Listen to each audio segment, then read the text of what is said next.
They had never imagined that a family built on faith and love, constructed on dreams they shared, could end up this way. Under fluorescent lights, facing one another across a courtroom floor, secrets bared for the world to see. The Browns were never supposed to fall apart like this, because this isn't just a custody battle. It's a war for truth, identity, and the right to love freely. So, what happened when sister wives became sworn enemies? Stay with me, because what happens in this courtroom will change everything you thought you knew about them. The gavel hits. A loud, sharp crack cuts through the courtroom silence like a gunshot. Every camera clicks simultaneously. The room smells faintly of old wood and tension. That metallic edge of fear hanging in the air when people realize this isn't TV anymore, it's real. On the bench, Judge Hollingsworth adjusted his glasses, his voice low and serious. Case number 2471. Brown versus Brown. The silence after those words could break glass. Christine fidgets in her seat, her hands shaking slightly as she folds a tissue over and over. Across from her, Robin is stiff, her face unreadable, eyes darting toward Cody, who avoids her gaze. Janelle is leaning forward at the table, her elbows on it, her lips pressed into a hard line. And Mary... She's staring down, lost like she's somewhere else altogether. Cody clears his throat. He's in a dark suit, perfectly knotted tie, but his eyes tell another story altogether. They are tired, haunted even. He's not here as a husband anymore, but as a defendant. The cameras zoom in. This is the moment everyone has been waiting for. It started months ago when Christine finally walked away, but it's about more than love lost. It's about allegations of financial betrayal, emotional manipulation, and the truth behind their so-called spiritual marriages. The first witness is called. Christine rises, walks to the stand. Every step echoes. At first, her voice is trembling. Then something shifts. The softness in her voice gives way to quiet steel. I gave 30 years of my life to a man who promised eternity, she says, and now I'm here because that eternity had a price tag. The courtroom murmurs. Her attorney steps forward. Christine, can you tell the court what you mean by that? Christine exhaled sharply. Cody didn't just want wives, he wanted control. Every check we earned, every property we bought, every business, all of it went through him and Robin. Across the room, Robin flinches. She whispers something to her lawyer, shaking her head. Christine continues, her voice growing stronger. He said it was to protect the family, but it wasn't protection. It was power. And when I finally left, I learned my name wasn't even on the deed to our home. Gasps ripple through the room. Cody's attorney rises. Objection, Your Honor. Hearsay. But the judge does nothing to stop her. He just watches. Because even he feels it, the raw truth cutting through the air. Cody finally looks up, his jaw tight. He turns to his lawyer and whispers, She's turning this into a circus. But inside, something twists. A flash of memory. Christine laughing in the kitchen years ago. Flour on her hands, the kids running around, it all comes rushing back. How did they end up here? Christine wipes her eyes. I love this family. I believed in what we built.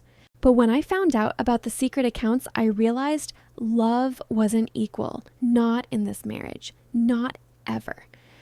The judge calls for a short recess. Reporters rush to transmit updates. Cody stands, walks to the window, staring out at the rain beginning to fall. Robin approaches him quietly. You said you handled everything. You said no one would find out. He doesn't answer. His reflection stares at him, fractured by raindrops. That's when Mary, silent until now, finally speaks. Cody, she says softly, maybe it's time you stop pretending you're the victim. Everyone freezes. Cameras swing toward her. Mary's eyes are red but steady. You built this family on promises.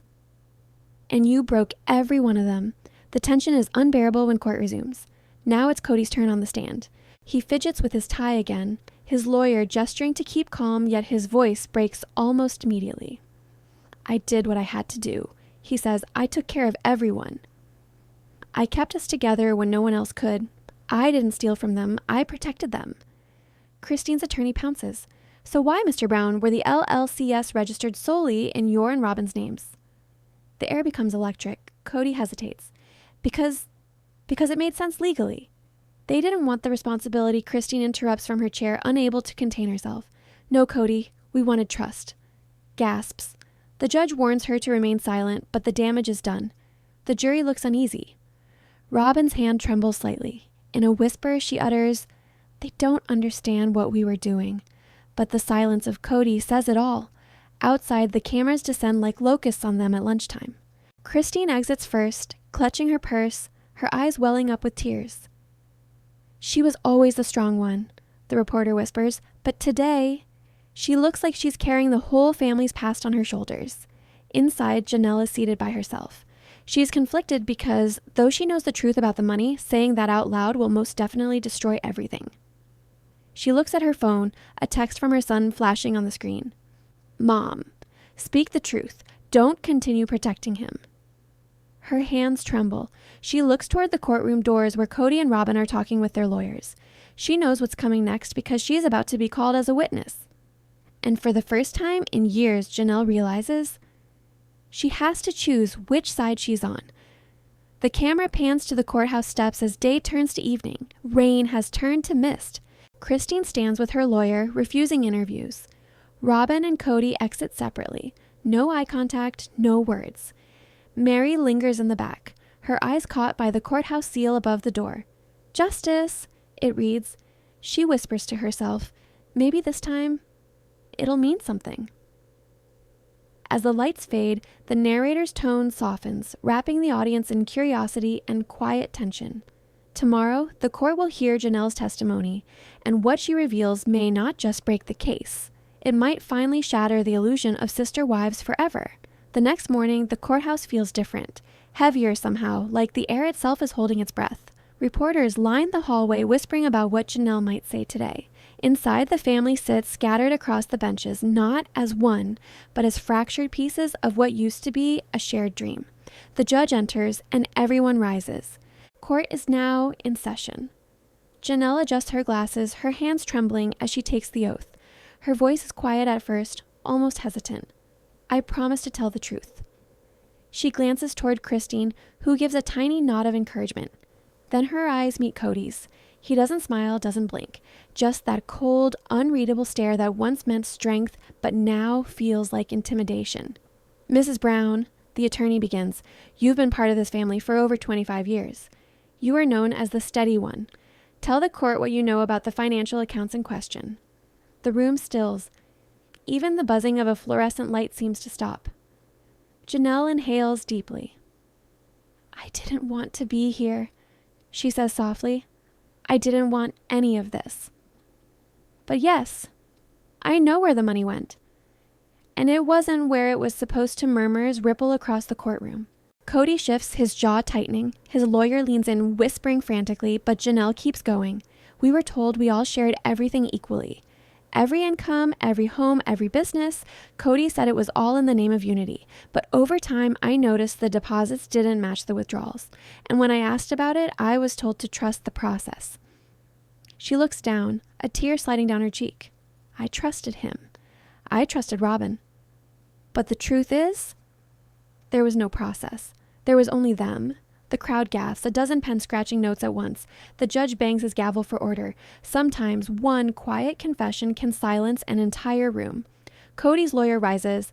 "Objection!" Speculation, but the judge overrules. Janelle continues, voice trembling but fierce. "I saw statements, accounts in Arizona and Nevada under LLCS with Robin's name. Christine never knew. Mary didn't either. And when I asked Cody about it, he told me it was for tax purposes. But the money was gone and none of us saw it again." She wipes her eyes, her voice breaking.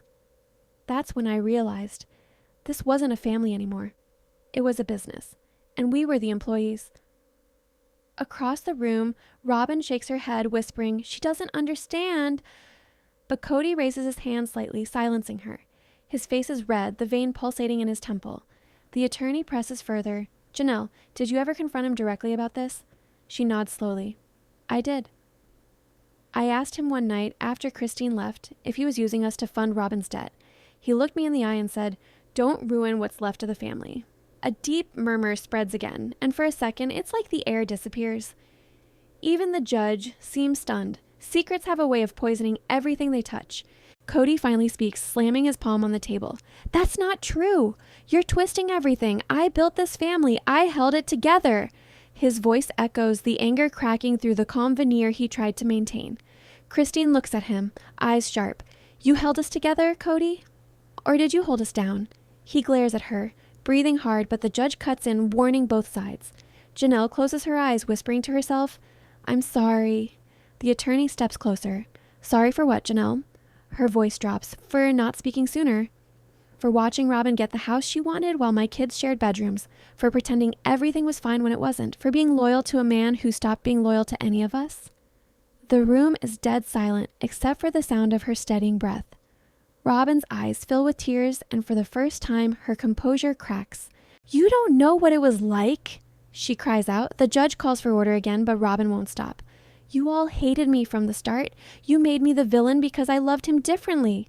Cody grabs her wrist, whispering, Stop! But she pulls away, standing. No! You told me you'd fix this. You said they'd never find out. Gasps ripple again. Every camera flashes.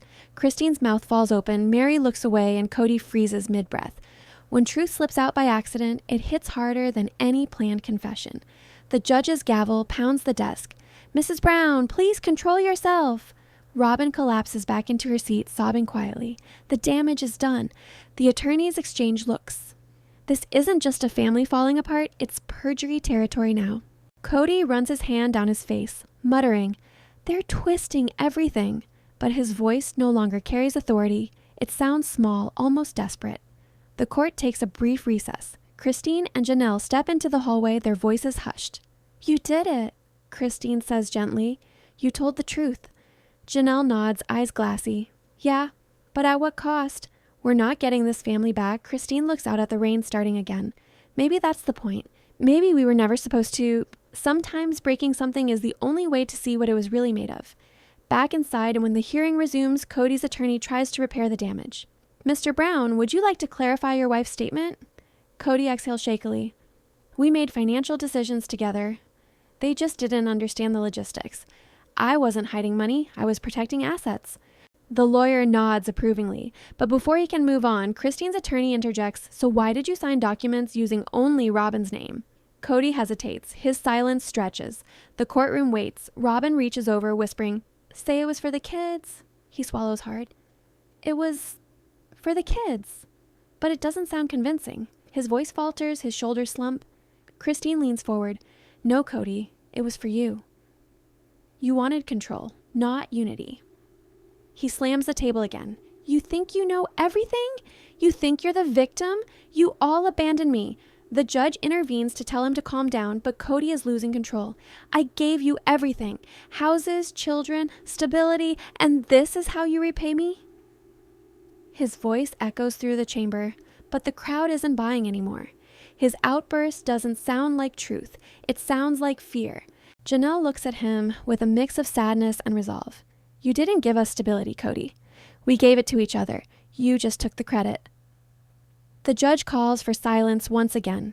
The courtroom has turned into an emotional battlefield where every word is a bullet and every silence is a wound.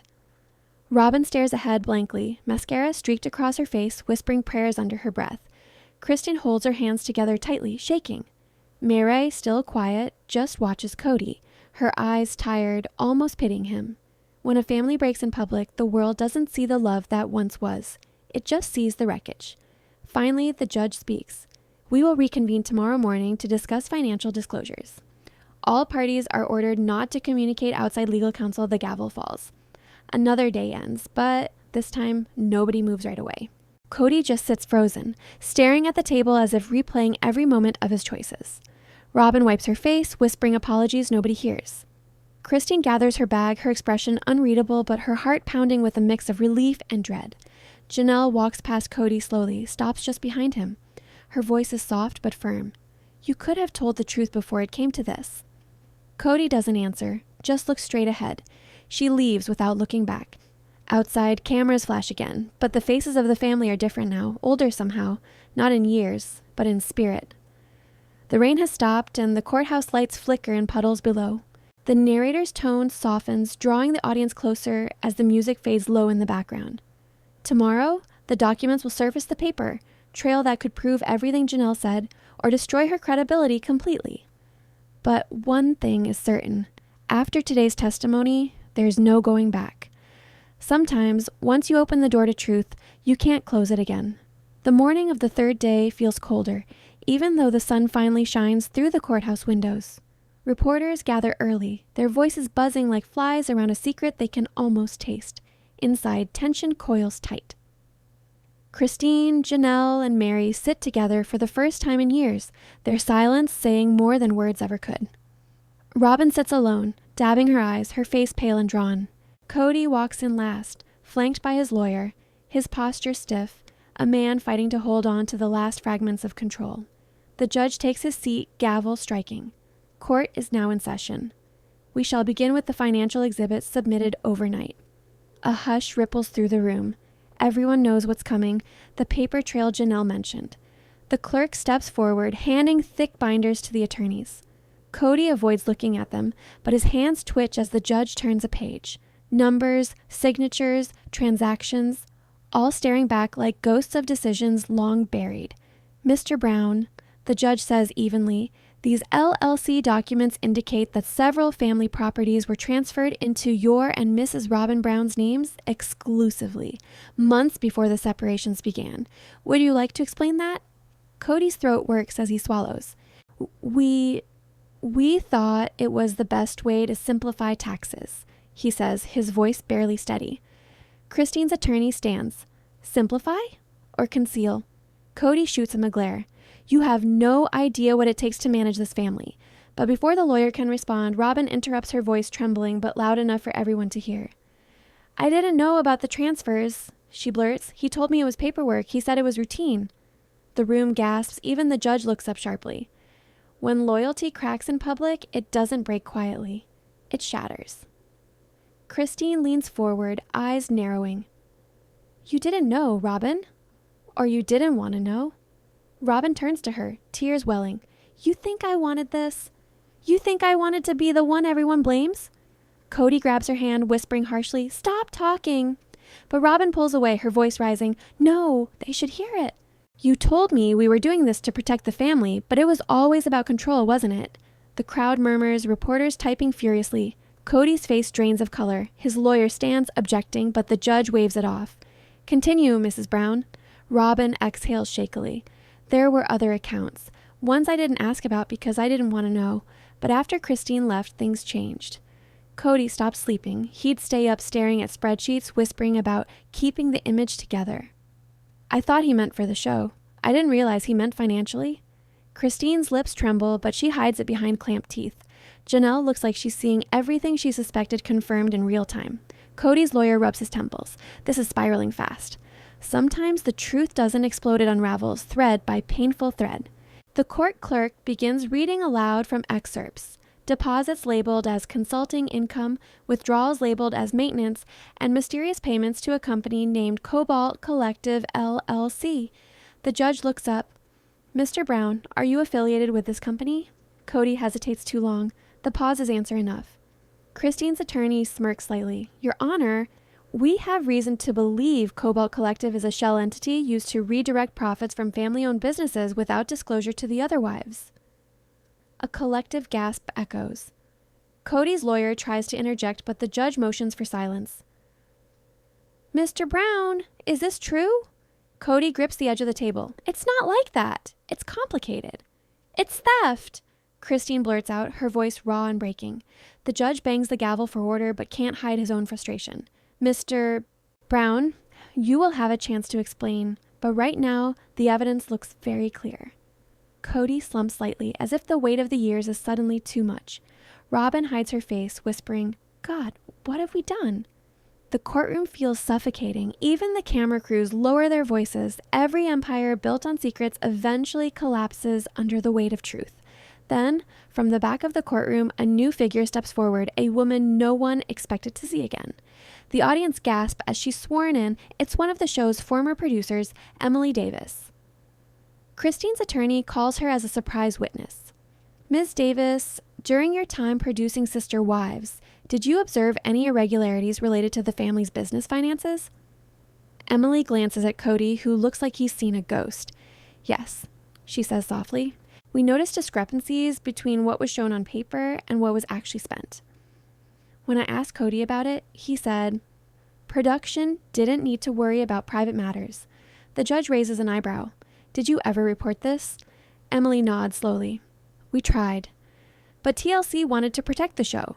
They told us to keep filming, to focus on the emotional storylines. The network didn't want another scandal. The crowd murmurs loudly now. This has gone beyond family. It's about exposure, reputation, and truth hidden behind reality TV lights. Christine sits frozen, realizing their lives were both a lie on camera and off. Robin looks like she's going to faint. Cody covers his mouth, whispering curses under his breath. Reality TV might show the love, but it hides the lies better than anyone. Emily's testimony continues, revealing private emails where Cody requested producer bonuses be routed through consulting accounts. Each word feels like a hammer driving another nail into his credibility. The judge listens silently, then sighs. We'll recess for 30 minutes to review these documents. As the gavel strikes, the family disperses quietly. In the hallway, the camera crews swarm again, but Christine and Janelle push past, wordless. Robin stands near the wall, sobbing into her hands. Cody approaches her slowly. You didn't have to say all that in there, he says, cold. She looks up, mascara streaking her cheeks. Maybe if you'd told the truth from the start, I wouldn't have had to. He clenches his fist. You don't understand. Without control, we lose everything. She shakes her head. No, Cody. You already lost everything. You just don't see it yet. When the person who once defended you starts telling the truth, you know your story's falling apart. Inside, Christine sits alone, thinking about all the years she believed in unity and purpose. The courtroom feels miles away now. She remembers the nights cooking for 15 people, the laughter, the chaos. She remembers Cody's smile, how it used to make her feel safe, and she wonders if that man ever truly existed. Janelle joins her, setting down 2 coffees. You okay? She asks quietly. Christine nods, though her eyes say otherwise. I just keep asking myself, how long was I blind? Janelle sighs. We all were. They sit in silence for a moment, 2 women who once shared everything, now sharing a truth too heavy to hold. The recess ends. The judge calls everyone back in. After reviewing the documents and testimony, he says, I'm ordering a forensic audit of all family assets. This court must determine the extent of undisclosed transfers. The room buzzes. Christine's attorney nods satisfied. Cody's lawyer whispers urgently in his ear. Cody looks up, pale. Your Honor, that's unnecessary. We can resolve this privately. The judge shakes his head. Mr. Brown, that time has passed. Christine looks over at him, a tear slipping down her cheek. Not sadness, but release. Robin whispers, what happens now? And no one answers. The judge adjourns for the day, but the energy lingers, a mix of shock, relief, and disbelief. Outside, as they exit the courthouse, the air feels charged with finality. The crowd surges around them, a cacophony of questions, microphones shoved into faces. Cody storms past, eyes hard, muttering, this isn't over. Christine stops at the top of the stairs, looking out at the sea of cameras. Her voice is even as she says, it's over for me. And she walks away, followed by Janelle. Robin hangs back, her face twisted with guilt and love. She looks back toward the doors Cody disappeared through, then toward Christine walking free, and for the first time, she doesn't move. She just stands there, caught between the man she protected and the truth she can no longer deny. The narrator's voice gets softer, haunting almost. As the sun sets on another day in court, the Brown family's empire trembles on the edge of collapse. The documents have spoken, but the secrets still run deeper. Tomorrow, the audit will reveal numbers that can't lie, and the family will face the cost of every hidden decision. Because in the end, love built on secrets can only last until the receipts surface. Morning light cuts like knives through the courtroom blinds against faces that have forgotten how to smile. The Rowans file in quietly. Lena, Mara, June, and the patriarch Colin, each walking the same path, but no longer together. Yesterday's audit order hangs over them like thunder waiting to break. The judge enters, papers rustle, the bailiff's voice echoes, all rise. Then silence again, thick and humming, a silence that means the truth is going to bleed through. Colin sits straighter than usual, his lawyer whispering strategy, but his eyes betray him. darting, restless, searching for someone still on his side. Lena sits 2 seats away, her fingers wrapped around the rosary she doesn't believe in anymore. Mara's face is stone. June's hands tremble in her lap. The clerk begins reading. According to the audit findings, 3 separate accounts show undocumented transfers totaling nearly $800,000. Gasps ripple across the room. The judge raises his eyebrows. Mr. Rowan, do you dispute these numbers? Colin opens his mouth, but no words come. His lawyer jumps in. Your Honor, my client maintains that all funds were used for legitimate family investments. The judge looks to the binder again, including payments to Sun Haven Media and Crystal Sage Retreats. Colin's jaw clenches. Those were branding ventures. Mara speaks for the first time, her voice cutting through the still air. Branding or hiding? All heads turn. Colin gives her a glare. Careful, Mara. But she presses on. You told me those transfers were for property taxes. You made me sign the forms. The courtroom freezes. Sometimes the quietest person becomes the spark that burns everything down. Lena bends forward, whispering, You what? Mara's eyes well up. He said we needed to move money fast or we'd lose the houses. Colin's lawyer objects, but the judge allows her to continue. He promised it would all be temporary, Mara says, her voice barely holding. But when I checked the statements later, the money was gone, and so was the retreat. Colin slams his fist on the table. That's enough. His outburst echoes across the room. The judge snaps at him sharply, but he barely hears. He turns toward Mara, voice dropping to a growl. After everything I've done for you, this is how you repay me? Mara stands, her face streaked with tears. You didn't do it for us, Colin. You did it for yourself. The crowd murmurs. Reporters scribble furiously. Lena covers her mouth, realizing what this means. June, shaking, whispers. He made you sign too? Mara nods slowly. The attorney for the wives steps forward. Your Honor, we request these signatures be entered as Exhibit E. They show coercion and intent to conceal assets. Colin's lawyer objects once more, the voice louder this time, but it's no use. The judge overrules. The gavel strikes. Truth always sounds louder than denial when it finally lands. Colin's face goes white. He looks at June now, the youngest wife, the one who has barely spoken all trial. Tell them, June, he begs. Tell them you know I did it for the family. June doesn't answer right away. Her eyes dart from Lena to Mara to Colin. The silence stretches so long it hurts. Then she whispers, You said love meant loyalty. Colin nods eagerly. Yes, exactly. Her next words slice clean through him. But loyalty doesn't mean lying. The courtroom gasps again. Colin stumbles back into his seat like she struck him. The judge sighs, weary. Mr. Rowan, at this point, the evidence and testimony indicate deliberate misrepresentation. Unless you can produce documentation to the contrary, this court will consider sanctions. Colin mutters, You're all ungrateful. His voice is small now, the authority gone. Mara lowers her head.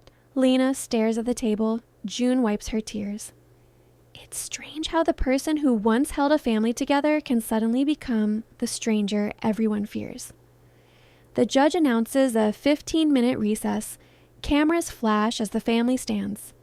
In the hallway, tension erupts. Colin corners Mara near the vending machine, whispering harshly, Do you have any idea what you've done? She backs away. I told the truth. You ruined me. He hisses, You ruined us. Lena steps between them. No, Colin. You did that when you chose greed over grace. Security intervenes, separating them. Outside, rain begins again, soft and relentless. June stands by the window, watching water streak down the glass. It's strange, she murmurs to no one in particular. Rain used to mean renewal. Mara joins her quietly. Maybe it still does, just not for him. Sometimes the storm isn't punishment, it's cleansing. When court resumes, Colin is subdued, shoulders sagging. His lawyer whispers desperately, but Colin seems miles away. The judge speaks slowly, every word deliberate. Based on new testimony, I am ordering all Rowan properties frozen pending full review. Gasps echo. Cameras click. Lena closes her eyes, a mix of relief and sorrow washing over her. Colin finally looks up. So this is it? You're all against me? Lena meets his stare. No, Colin. We're just finally for ourselves. For a heartbeat, silence reigns. Then the judge calls for final remarks before adjournment. The wives' attorney rises. Your Honor, the Rowans built their life on shared faith and mutual trust. What they discovered was manipulation and deceit. Today's revelations aren't just about money. They're about freedom from control disguised as love. The courtroom listens, spellbound. Even Colin doesn't interrupt. When the speech ends, the judge nods solemnly. This hearing is adjourned until audit confirmation. The gavel drops, reporters surge toward the aisle, flashbulbs ignite. Lena walks out first, head high, whispering, "We're done hiding." Mara follows, gripping June's hand. Colin stays behind, staring at the empty witness stand as if the ghosts of his own choices are testifying silently. The narrator's tone softens, blending sorrow with suspense. Outside, the wives step into the rain. No umbrellas. Faces lifted, like women finally breathing air they once feared to taste. Cameras surround them, shouting questions. One reporter calls out, "Lena, what happens now?" She pauses, eyes distant. Now? Now we find out who we are without him. Freedom never comes without a price, but sometimes the price is the proof you finally own yourself. Inside, Colin's lawyer packs up, shaking his head. Colin whispers, "They'll regret this." The lawyer doesn't answer. He just says, "You might want to start thinking about repentance." The doors close behind him with a hollow echo. The shot lingers on Colin alone, the courtroom lights flickering. He pulls from his pocket a folded photograph, 4 women smiling beside him years ago. He stares at it, his reflection warped in the glossy paper. A single tear lands on the image, smudging the ink. Then the camera pans upward, leaving him in shadow. The narrator's voice returns, quiet and grave. The audit may have frozen the assets, but it also thawed the truth. And in truth's light, love looks different, less like devotion, more like survival. The music swells, somber and slow. Because when a family built on secrets finally collapses, what remains isn't ruin, it's revelation. The rain has stopped, but the chaos hasn't. Outside the courthouse, the air buzzes with reporters' voices, microphones, and flashing bulbs slicing through the gray afternoon. Lena, Mara, and June move as one through the noise. Their face is a mixture of exhaustion and defiance. Cameras follow each step as if freedom itself were on trial. "How does it feel to finally speak out?" A reporter shouts. Lena pauses, gives a small, tired smile. "It feels like breathing again." Her voice trembles, not from fear, but from release. Inside, Colin sits in the empty courtroom, staring at the judge's bench as janitors sweep the floor. The echo of the gavel still rings in his head. His empire, his control, his carefully crafted image, it's all unraveling. Outside, the wives find a quiet corner near the courthouse steps. Mara lights a cigarette for the first time in years. "So what now?" she asks. June shrugs. "We wait. The audit, the charges, whatever comes next." Lena exhales slowly. "And then, maybe we finally stop surviving and start living." Sometimes silence after a storm feels louder than thunder. That night, the news runs nonstop coverage. "The Rowan scandal." One headline reads, "Secrets, Sisterhood, and the Price of Truth." Commentators debate motives. Some call the wives heroes, others label them manipulators. Talk shows dissect their tears. Social media explodes with opinions. A clip of June saying loyalty doesn't mean lying goes viral, becoming a rallying cry for women in similar relationships. The wives sit together in a small motel room outside town watching the coverage in disbelief. Mara mutters, "We're trending? Can you believe that?" June forces a weak laugh. "Guess freedom comes with a fan club." But Lena doesn't smile. She's staring at her phone, scrolling through messages, most supportive, some cruel. One catches her eye, a private number, no name, just the words, "You don't know everything yet." She frowns, heart skipping. "What is it?" Mara asks. Lena hesitates. "Probably nothing." But she can't shake the unease. Later that night, as the others sleep, she steps outside the motel into the cool air. A black SUV drives slowly past, headlights dimmed. Her pulse quickens. She tells herself it's paranoia, but deep down she knows. Colin doesn't let go that easily. Even when the cage door opens, some ghosts still follow you out. The next morning, a letter arrives at the motel front desk. No return address, just Lena's name written in Colin's unmistakable handwriting. Her hands shake as she opens it. Inside a single page, "You think you've won. But you only saw what I let you see. There's still something you don't know, something that changes everything. Beneath the words is a small key taped to the paper. No explanation. She folds the letter quickly, hiding it from the others. Mara notices her tense posture. Everything okay? Just more legal stuff. Lena lies, but the truth gnaws at her. That night, she dreams of their old house, the safe where Colin used to keep important things. Bank records, birth certificates, and one locked box he never let anyone touch. When she wakes, her decision is already made. I'm going back, she says quietly. Mara stirs. Back? Are you crazy? There's nothing there for us. Lena looks out the window. Maybe there's something he left for me to find. June's voice trembles. You think that key? Lena nods. I have to know. Curiosity isn't just dangerous. It's destiny disguised as doubt. The next evening, Lena drives alone toward the Rowan estate. The mansion looks smaller now, hollow. Weeds creep up the fence and the lights are out. She parks, steps inside through the unlocked back door. The smell of old perfume and dust hits her like a memory. Every photo on the wall feels like a life frozen in time. She walks to the study, her heart pounding.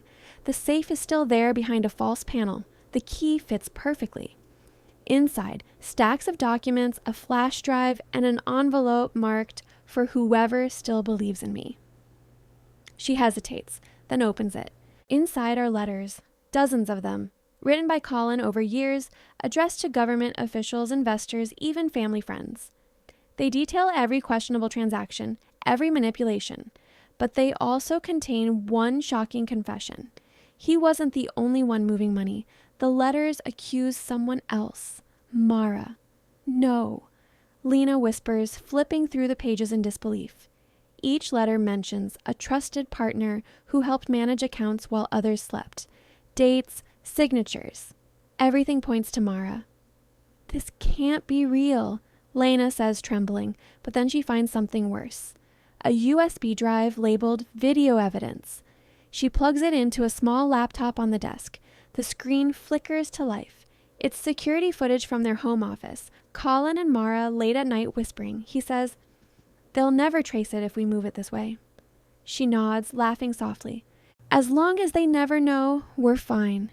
Lena's stomach drops. The footage cuts off abruptly, but the damage is done. Oh my God, she whispers. The truth hits her like a slap. Mara wasn't just a victim. She was part of it. Maybe not the mastermind, but complicit. And now she's turned on Colin to save herself. Sometimes betrayal doesn't end when the truth comes out, it just changes shape. Lena drives back to the motel, heart racing, fury and disbelief colliding. When she enters, Mara and June are watching late night news. Mara turns, smiling faintly. You okay? Lena stares at her. How long? Mara frowned. What are you talking about? Lena throws the letter and the USB drive onto the bed. How long were you helping him? The room goes silent. June looks between them, confused. What's going on? Mara's face drains of color. You don't understand. No, I understand perfectly. Lena snaps. You helped him move the money, didn't you? Mara's voice shakes. He said it was temporary, that it was for the family. You lied to us, Lena yells. June covers her mouth, tears spilling. Mara pleads. Lena, please, he threatened me. I had no choice, but Lena's too hurt to listen. You had a choice when you testified. You let us burn him while hiding your part in the fire. The air turns thick with anger and betrayal. Even the strongest sisterhood can crumble under the weight of one secret. Mara falls to her knees. I didn't mean for it to go this far. I thought if I stayed quiet, it would all disappear. Lena turns away shaking. Nothing disappears, Mara. It just waits to be found. June sobs quietly in the corner. The motel phone rings suddenly, slicing through the tension. Lena answers, voice trembling. Hello? A man's voice responds, Mrs. Rowan? This is Detective Hale. We've received additional evidence in your husband's case. Documents sent anonymously from your address. Lena freezes, eyes darting to the desk where the USB still lies. What evidence? Financial transfers implicating your sister-wife, Mara Rowan. We'll need all of you back in court tomorrow morning. Lena hangs up slowly, looking at Mara with disbelief. You sent it. Mara shakes her head violently. No, I didn't. But someone did. Someone who wanted Mara exposed. The realization hits them simultaneously. Colin. He'd planned this. The letter, the key, the documents, it was all bait. A final move to drag them back into his orbit. When control slips away, manipulation becomes the last weapon of the desperate. The next morning, the three women return to court, eyes hollow. Colin is already there, in a suit too big for him, looking strangely calm. When Mara enters, he smirks. "You didn't think I'd go down alone, did you?" The judge orders silence, but the tension is unbearable, as the prosecution presents the new evidence. Mara trembles uncontrollably. Lena feels torn, anger battling sympathy. When Mara's lawyer pleads for leniency, citing coercion, the judge listens but doesn't soften. "This court will examine all evidence before determining complicity," he says. Mara breaks down completely, sobbing into her hands. Colin leans back satisfied, but Lena, watching him, sees something hollow behind his smirk.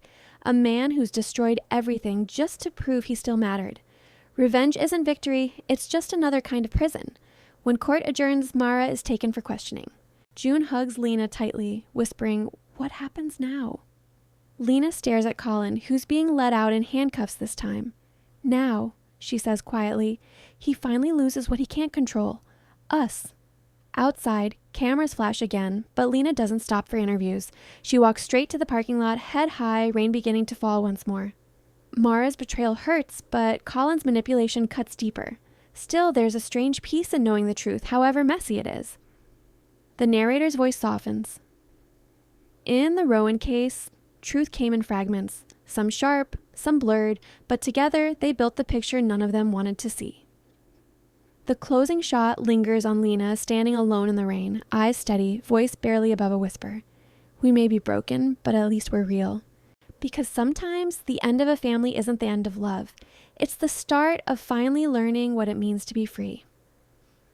The morning after Mara's arrest, the world erupts.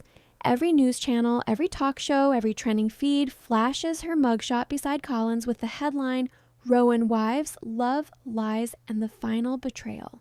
Commentators spin their theories, fans argue online, and the once idyllic image of the Rowan family shatters completely. Lena and June watch from their small apartment, faces pale under the flickering TV light. June whispers, "They're calling her the mastermind now." Lena's eyes narrow. "No, Colin's still pulling strings. He wants us divided outside. Cameras swarm their doorstep. Neighbors peek from behind curtains. The world that once adored their family of faith now watches like vultures circling what's left. Lena decides to face it head on. She steps outside, calm but unflinching, and tells the reporters, "You want to know the truth? The truth is, love built this family, but control destroyed it." The crowd falls silent for a moment, flashes popping like lightning. Inside the courthouse that same day, Mara sits alone in a holding cell, knees pulled to her chest, mascara streaked across her cheeks. Her lawyer tries to reassure her, but she barely hears him. Every betrayal echoes in her head. Colin's promises, Lena's fury, June's tears. Guilt is loudest when silence finally falls. When court resumes, Mara faces the judge again. Colin is present too, smirking faintly from across the aisle, flanked by his new defense team. The energy in the room feels poisonous. The prosecutor presents the digital evidence Lena found, the money transfers, the video clips. Then, unexpectedly, he introduces new evidence, a hidden letter discovered in Colin's office, dated 3 months before the scandal broke.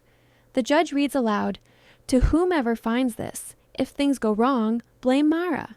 She'll take the fall." Gasps fill the room. Mara's mouth drops open. "He planned this," she whispers, tears spilling. The judge frowns. "Mr. Rowan, care to explain?" Colin smiles thinly. Anyone could have written that letter. But the handwriting is his. The tone is unmistakable. The courtroom buzzes as reporters type furiously. Lena watches from the gallery, a fire building inside her chest. Colin looks over his shoulder and meets her eyes, mouthing, "You'll thank me someday." Her stomach twists. The judge orders a recess. Mara collapses into her chair, sobbing. Lena rushes forward, ignoring the bailiff's warning, kneeling beside her. "He set you up," she says softly. Mara nods, choking on tears. "I was stupid, Lena. I thought helping him meant helping us." Lena squeezes her hand. "You were scared." We all were. Sometimes forgiveness isn't weakness. It's the weapon control never expects. After the recess, Colin takes the stand, confident as ever. His voice drips charm and self-pity. "I never forced anyone to do anything," he says smoothly. "These women had their own motives. I just tried to hold the family together." The prosecutor smiles coldly. "Then how do you explain this?" He clicks a button and a video plays on the screen. Security footage from Colin's study recorded the day after the investigation began. Colin sits alone, talking to himself, muttering, "They'll all turn on each other eventually." That's what happens when you give them freedom. They destroy themselves. The room goes silent.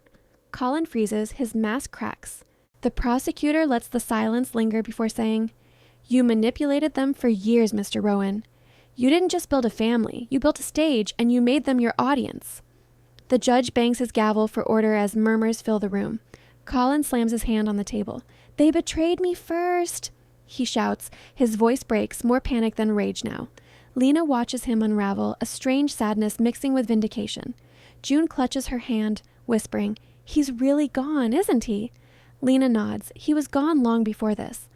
When power crumbles, truth doesn't whisper, it roars. The prosecution rests and the judge calls a brief adjournment. Outside, chaos erupts again. Reporters swarm the steps, social media explodes with the leaked footage, and public opinion shifts overnight. For the first time, the world begins to see Colin for what he is, a man consumed by control and fear. But in the shadows of that revelation, something else stirs. That night, Lena receives another anonymous message. "You still don't know why he did it." She almost deletes it, but curiosity wins. The message includes an address, an old property owned by the Rowans before the show began. Against her better judgment, she drives there the next morning. The house is abandoned, half collapsed, filled with memories that smell like dust and regret. In the attic, she finds a locked trunk. Inside, photo albums, letters, and a set of adoption papers dated decades earlier. Her breath catches when she reads the names. Lena Rowan, adopted from Westfield Orphanage. Her mind spins. She was adopted? Colin never told her. None of them knew. And beneath that document, another file labeled Project Haven. It details a hidden investment tied to the family's old production company, where Colin used their personal lives to fund secret research retreats for couples seeking obedience therapy. It wasn't just a family, it was an experiment. He'd used them to test how far love could be twisted into control. The cruelest lies are the ones told in the name of love. Lena sinks to the floor, the truth crushing her. Every rule, every sermon, every moment of devotion. It was all a test. Back in court the next day, she brings the file to the judge. Colin's lawyer tries to object, but the documents speak for themselves. The courtroom listens in stunned silence as Lena reads excerpts aloud. "He treated us like subjects in his grand social study. He filmed us, manipulated us, and called it faith." The judge's expression hardens. Colin's confidence finally collapses. He grips the edge of the table, voice trembling. "You don't understand. I was trying to prove love could be perfected." The judge stares at him. "Love isn't an experiment, Mr. Rowan. It's a choice the gavel strikes. Court will reconvene tomorrow for sentencing." Colin is escorted away, shouting about destiny and purpose, his voice echoing down the hallway like the ghost of a fallen preacher. Mara, pale but free on bail, walks out beside Lena and June. They stand together under the cloudy sky. "He almost convinced the world," June whispers. Lena nods. "He almost convinced us." Mara wipes her eyes. "What do we do now?" Lena looks at the horizon, voice steady. "We tell the truth, all of it. Every dark corner he hid in, we light it up. When you survive manipulation, your story becomes someone else's map out of darkness." That night, the three women appear on live television, not as wives, but as witnesses. Lena's voice shakes but doesn't falter. "We believed in him because we wanted to believe in something bigger than ourselves. But love without respect is just control dressed in kindness." The interviewer asks softly, "Do you forgive him?" Lena hesitates. "I forgive the man I thought he was. The rest, I leave to justice." The clip goes viral again, but this time the comments are filled with empathy, not mockery. Strangers share their own stories of control, abuse, and breaking free. The movement born from their pain becomes bigger than the scandal itself. Still, when the cameras turn off, Lena feels the weight of everything she's lost. That night, she sits by the window, watching the rain streak across the glass. The city hums below, alive and distant. June sleeps on the couch. Mara murmurs in her dreams. Lena whispers, "We're free. But why does freedom feel so heavy?"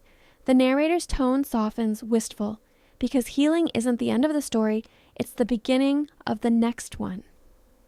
Even after the truth is revealed, the hardest part is learning how to live without the lie.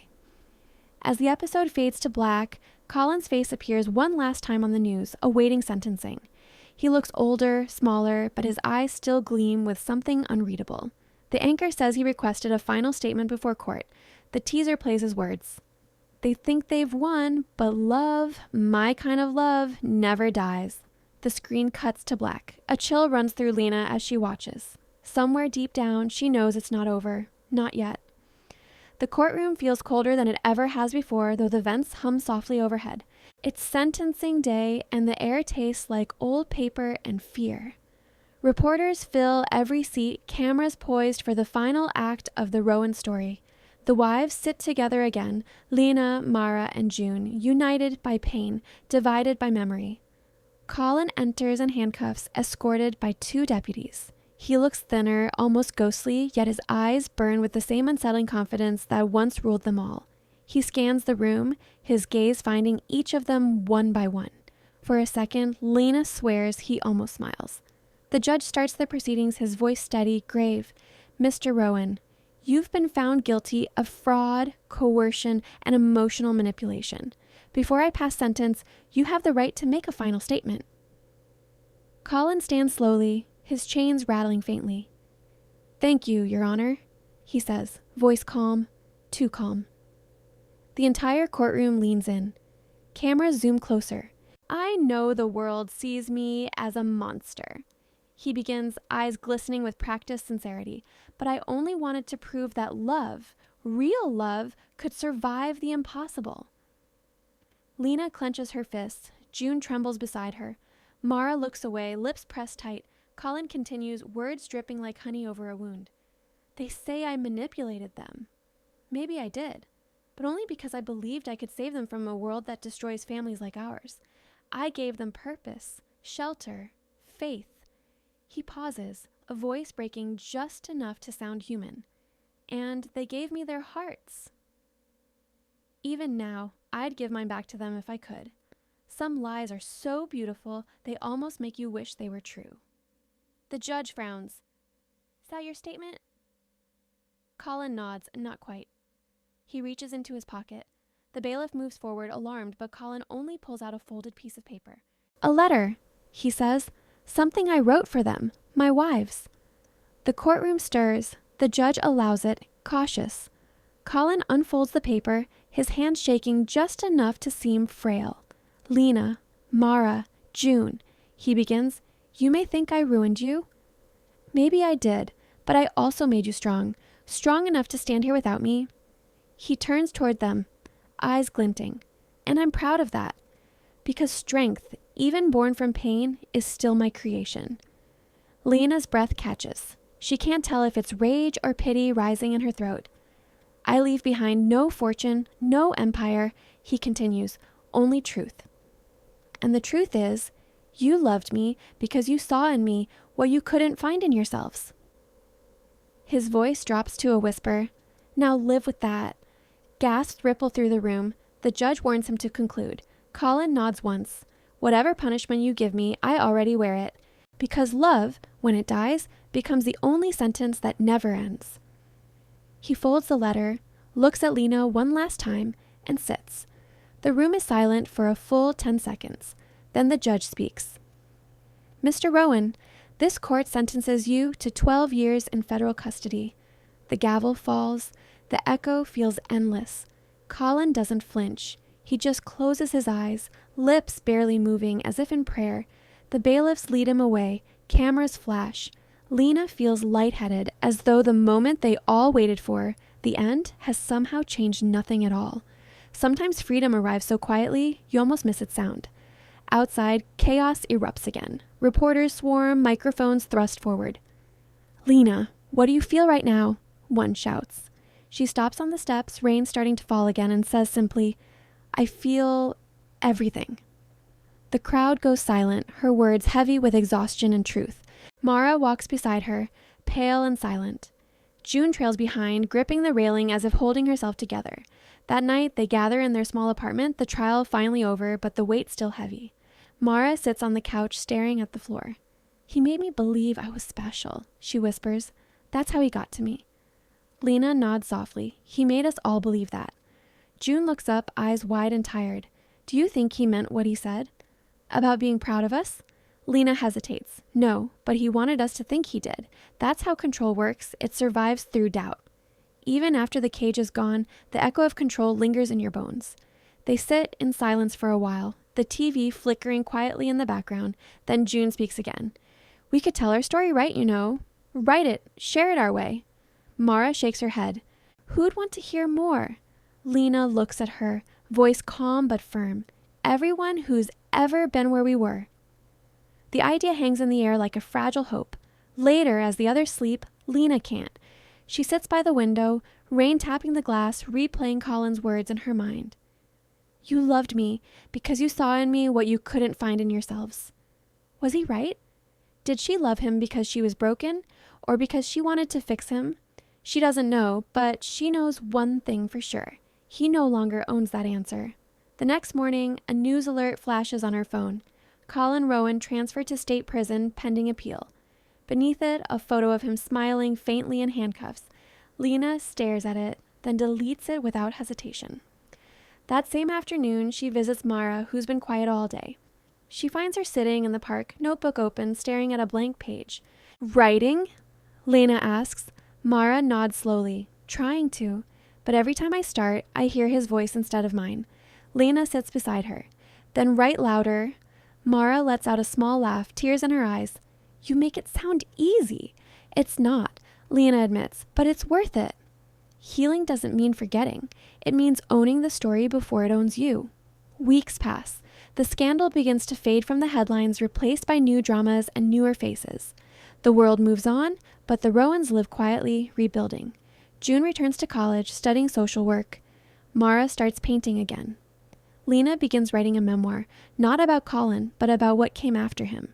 The first line reads, "We thought he was our savior. Turns out we were our own. One evening, a letter arrives, no stamp, just a smudged postmark from the prison." Lena opens it cautiously. Colin's handwriting fills the page. "Lena, I don't expect forgiveness. But if you ever wonder whether I loved you, the answer is yes, in my own broken way. Don't let the world make you smaller because of me. Grow so big that even my memory can't contain you." She reads it twice, then folds it away in a drawer. She doesn't reply, not because she's angry, but because she finally doesn't need to. That night, she joins Mara and June on the balcony. The city lights stretch out before them, endless and alive. Mara sighs. "Do you think we'll ever stop being the Rowan Wives?" Lena smiles faintly. "Maybe not. But one day, people will know us for something else." June grins. "What's that?" Lena looks at them, eyes soft. "Surviving." They laugh quietly together, the sound light and real for the first time in years. The end of control isn't revenge, it's laughter without fear. As the camera of the imagination pans back, their voices fade into the hum of the city. The narrator's voice returns, steady, reflective. The Rowan family was never just a story about love or betrayal. It was a story about freedom, the kind that costs everything but gives back more than you thought you had left. In a dim prison cell miles away, Colin sits alone, staring at the faint moonlight on the wall. For the first time, he looks small. Not the man who ruled, but the man who's been left behind by time itself. He whispers to no one, "They'll remember me." The scene cuts to black, Lena's voice overlaying softly. "Maybe we will. But not the way you think. Because in the end, power fades, pain softens, but truth, the real kind, never stops echoing. The world has moved on, or at least it pretends to." Months have passed since Colin Rowan's sentencing, and the storm that once consumed every headline has quieted to a whisper. The courthouse is just another building now, its echo of judgment fading into ordinary days. Lena, Mara, and June live together still, but their home feels different. Lighter, filled with the faint scent of coffee and acrylic paint instead of anxiety. It's a small apartment, the kind with peeling wallpaper and a creaky balcony, but to them, it's a kingdom rebuilt from ashes. One morning, The news reports that Colin's final appeal has been denied. There will be no more hearings, no more statements, no more surprises. The story is done, or so everyone thinks. Lena watches the report in silence, then turns off the TV. "That's it," she says softly. Mara nods, but her eyes carry something restless. "Then why doesn't it feel over?" Lena doesn't answer, because she knows the truth. Closure doesn't arrive in a headline. It's something you have to build, piece by fragile piece. That evening, the three of them gather around the dining table with notebooks, photographs, and half-finished mugs of tea. They've been planning a small documentary project, a final way to reclaim their narrative. Mara adjusts the camera on a tripod, nervous. June opens her journal, reading aloud lines she's written about survival. "We were 3 women orbiting one man's gravity. Now we are our own planets again." The words hang in the air like a quiet hymn. Sometimes healing begins not with forgiveness, but with telling your own story out loud. The camera light flicks on, and Lena begins to speak. Her voice is steady, but her hands tremble slightly. "For a long time, I thought loving him made me weak. Now I see it made me human." Mara follows. "He taught me to fear myself, but he also forced me to learn what I was capable of." June, the youngest, wipes her eyes before whispering, "I used to think family meant obedience. Now I know it means choice." The recording goes on for hours. Stories of manipulation, small victories, tiny rebellions that led to freedom. When it's over, the 3 of them sit in silence. The camera's red light clicks off. Lena exhales. "We should release it," she says. Mara hesitates. "You sure? People might twist it." "Let them," Lena replies. "This time, the truth is ours." Owning your truth is louder than any lie ever told about you. Days later, the video goes live on social media, titled "After the Courtroom." The Rowan Wives speak. Within hours, it spreads everywhere. Not a scandal, but as something else: resilience. Women comment from around the world, sharing their own stories of control, fear, and freedom. "You gave me the courage to leave," one writes. "You reminded me I'm not alone," says another. The 3 women read every message, crying, laughing, sometimes both. It's strange, Lena thinks, how something born from pain can bloom into power. But late one night, she receives a message from an unknown sender, just 4 words. He saw the video. Her pulse skips. Colin. For a moment, panic flickers through her like an old reflex, but then she breathes. What could he do now? The next morning, a letter arrives, official prison stationery. She opens it carefully. Inside, a single page. "You finally found your voice," it reads. "I'm proud of you." No signature, just his handwriting. Lena folds it quietly, then burns it over the kitchen sink. The ashes drift like black snow. She whispers, "You don't get to be proud of me." The most powerful revenge is peace that doesn't need to be seen. Weeks later, the documentary receives an invitation to be featured at an independent film festival. The 3 women attend, dressed simply, faces glowing under soft theater lights. As the film plays, they sit together in the front row, holding hands. On screen, their younger selves recount tears, fears, and moments of defiance.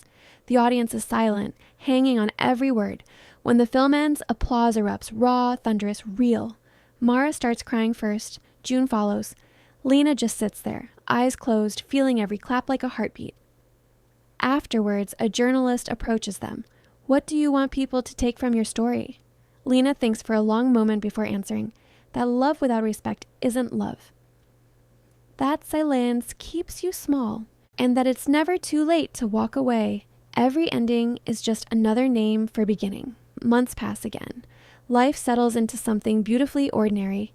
June graduates from college. Mara opens a small art studio. Lena finishes her memoir, titling it Our Quiet Revolution. She mails the manuscript to a publisher, then walks to the sea, standing where the waves break against the shore. The sky is pale pink, the air salted and clean. She feels Colin's shadow still somewhere behind her, but fainter now, a ghost fading with each tide. "We survived," she whispers to the wind, and the ocean, in its endless motion, seems to answer. "You did more than survive." That night, the 3 women celebrate in their tiny apartment, candles flickering, laughter spilling through open windows. They toast not to freedom or revenge, but to growth, to the simple miracle of still being here. Survival isn't the end of the story. It's the proof that the story still matters. The next morning, Lena wakes early and checks her email. A message waits from the publisher.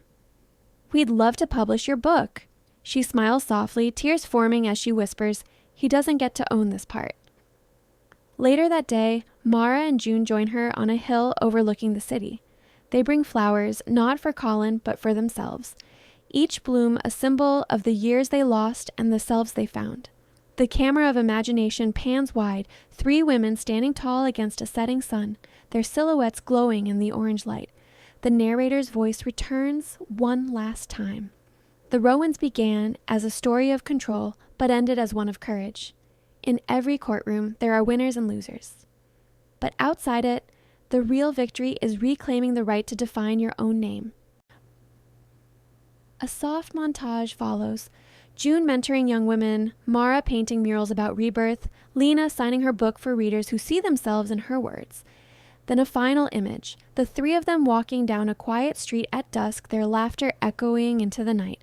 Sometimes the truest justice isn't found in court. It's found in the way you keep living after the verdict. The scene fades to black, replaced by Lena's final voiceover. "We thought the courtroom was the end of our story, but maybe it was just where we finally learned to begin again." The screen holds a moment of silence, then text appears. If you've ever felt trapped by love, silence, or fear, remember, your voice can still change everything. Speak. Share. Heal. And then, just before the credits roll, the narrator asks softly, "What would you have done if you were one of the Rowan wives?"